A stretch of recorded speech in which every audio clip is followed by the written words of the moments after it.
வணக்கம். இன்றைய இன்பத்தமிழ் காணொளியில் காண முயலெய்த அம்பு என்ற தலைப்பில்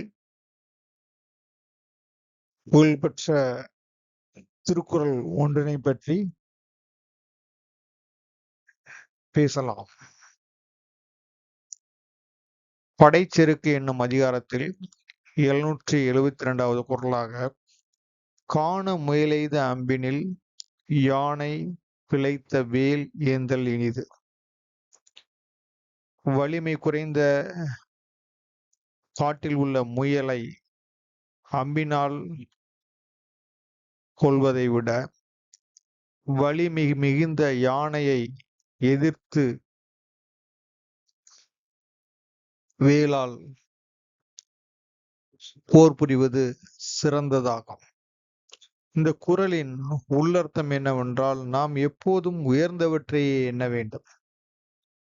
நமது இலக்கு எப்போதும் உயர்ந்ததையே நினைக்க வேண்டும்.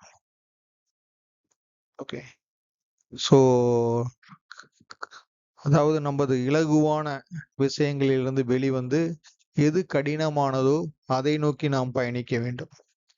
இலகுவான விஷயங்களை செய்வது எளிது, ஆனால் கடினமான விஷயங்களை நோக்கி நாம் பயணப்படும் போது நமது வெற்றியின் பலனும் அதிகமாக இருக்கும். இந்த நோக்கிலே காண முயலெய்த அம்பினில் யானை பிழைத்த வேல் ஏந்தல் இனிது என்ற திருக்குறள் நமக்கு எப்போதும் முயற்சி பெரியதாக இருக்க வேண்டும், பெரிய இலக்குகளை நோக்கி பயணிக்க வேண்டும் என்பதை நமக்கு தெளிவுறுத்துகிறது. இந்த காணொளியை பார்த்தமைக்கு மிக்க நன்றி.